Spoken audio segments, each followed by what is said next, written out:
Ambil gambar kita.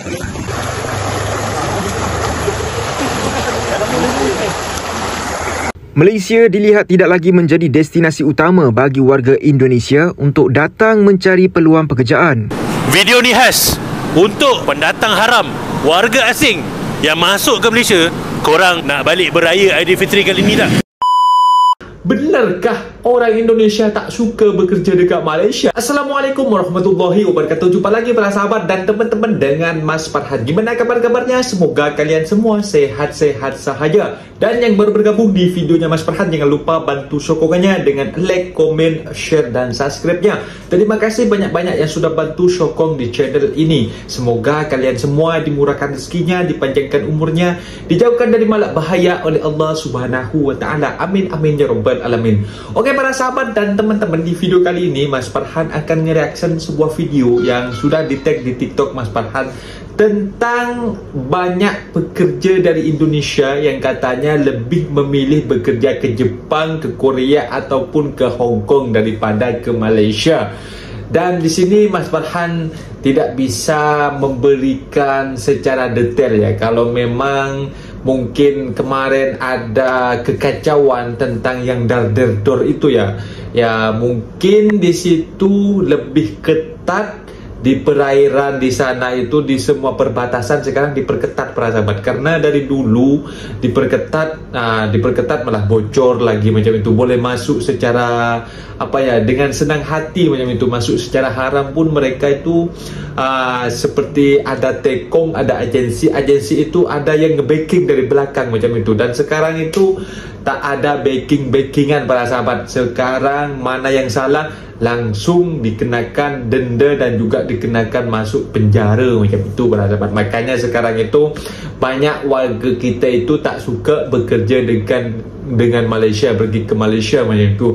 Melainkan mungkin kalau berurusan dengan secara halal, mungkin secara halal, datang secara halal macam itu, mungkin tak mau ribet macam itu. Padahal datang secara halal, datang secara baik-baik, holding visa macam itu hal yang bagus. Dan juga kalian itu mempunyai dokumen yang sah, tapi malah orang-orang kita itu tak sedar diri dan juga dibuat bisnes juga oleh sebagian tekong-tekong, malah masuk secara haram. Bila dikutuk oleh warga Malaysia datang secara haram, kalian jangan koyak, karena memang kalian itu sudah sudah tahu konsekuensinya, resiko seperti halnya dibuli sama orang Malaysia kerana datang secara haram, tak bayar cukai, tak bayar apa-apa, duduk dekat Malaysia. Mereka hanya mengambil uang dekat Malaysia yang tu, tak bayar pajak yang tu. Kalian itu jangan koyak, itu memang sudah kenyataannya. Kalau seperti itu sampai diliput di TV internasional, dan teman-teman penasaran seperti apa video yang sudah diliput di TV internasional, kita simak sama-sama. Asal jangan bergaduh, boleh komen dekat bawah, asal jangan bergaduh. Ini dia videonya. Malaysia dilihat tidak lagi menjadi destinasi utama bagi warga Indonesia untuk datang mencari peluang pekerjaan. Menurut Duta Besar Indonesia ke Malaysia, Datuk Hermono, peraturan imigresen yang semakin ketat dengan operasi penguatkuasaan serta penangkapan pendatang asing tanpa izin parti sering dibuat secara meluas menjadi antara faktor. Katanya trend itu dilihat sudah pun berlaku sejak 3 tahun kebelakangan, hingga hampir tiada langsung yang kembali ke Malaysia selepas pulang ke Indonesia untuk tempoh yang panjang. Negara yang berpopulasi lebih 281.3 juta itu didapati lebih tertarik untuk mengisi peluang pekerjaan dalam sektor Kuala Biru, iaitu bidang pekerjaan yang tidak memerlukan kemahiran tinggi seperti di negara Eropah, Jepun, Taiwan dan Hong Kong. Beliau mendedahkan bilangan rakyatnya yang mempunyai dokumen lengkap di Malaysia sebelum pandemik COVID-19 adalah 1.13 juta, sementara warganya tiada dokumen atau menjadi parti di negara ini dianggarkan sekitar 1.5 juta orang. Mana boleh bekerja, mana boleh bekerja. Siapa bekerja, tuan?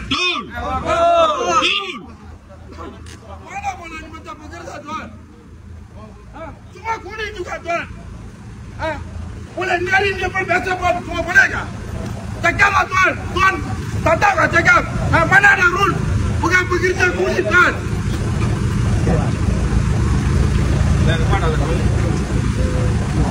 Kita semua kerja satu tempat lah tuan. Fikirlah tuan. Bukan, ini kawan berkuasa juga tuan. Cakaplah tuan, tampak. Tuan panggil masalah Hamzah, tak panggil Yudin.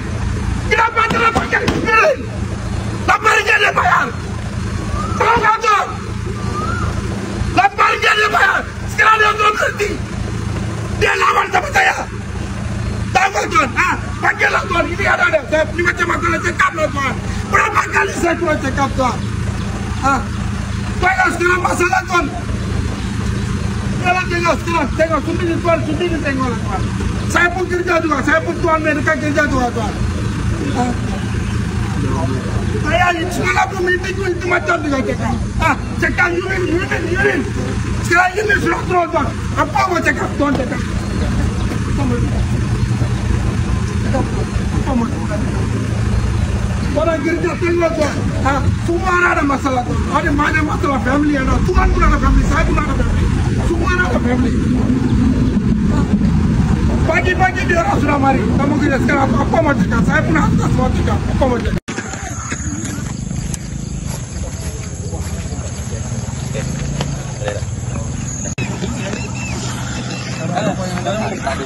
Sini boleh? Tolong ambil gambar kita.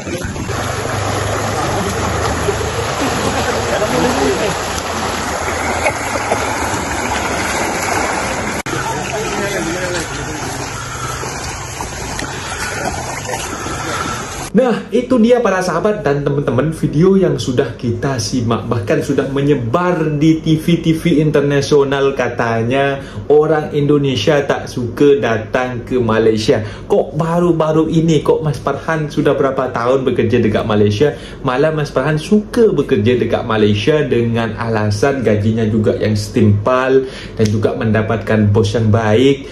Dan yang paling penting, jangan datang secara haram, datanglah secara halal. Kalau kalian itu datang secara halal, kalian itu nak balik cuti pun tinggal beli tiket, pergi ke bandara, ke airport, kita terbang. Tak macam datang secara haram. Itu yang selalu Mas Farhan selalu sebut-sebut di dalam video Mas Farhan.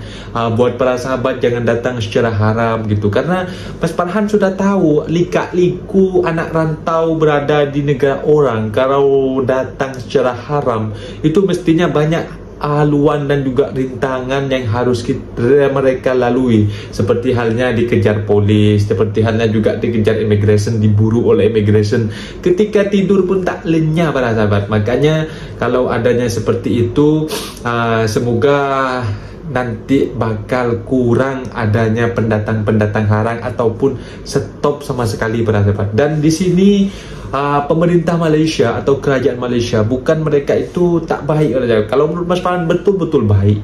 Karena apa? Sekarang yang kemarin sudah dibuka repatriasi bayar kompau macam itu di tahun 2024. Di tahun 2025 ni mereka buka lagi karena sudah mendekati Hari Raya Aidilfitri. Mereka itu buka lagi para sahabat.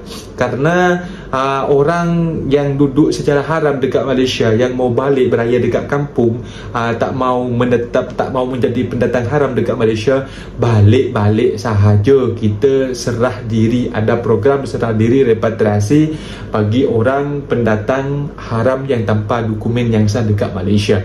Kalau yang ada dokumen, mereka tinggal beli tiket balik dekat kampung. Habis raya, mereka datang lagi kerja dekat Malaysia macam itu, karena mereka mempunyai tempat dan juga visa yang sah macam itu para sahabat. Tapi kalau yang dokumennya tak lengkap para sahabat, mereka akan di blacklist macam itu. Jadi konsekuensinya sendiri tak boleh masuk dekat Malaysia lagi macam itu. Tapi harap-harap para sahabat semua yang merasa mereka tak ada dokumen, harap-harap menggunakan kesempatan ini, jangan sampai lalu jalur tikus. Mungkin videonya sampai di sini para sahabat dan teman-teman.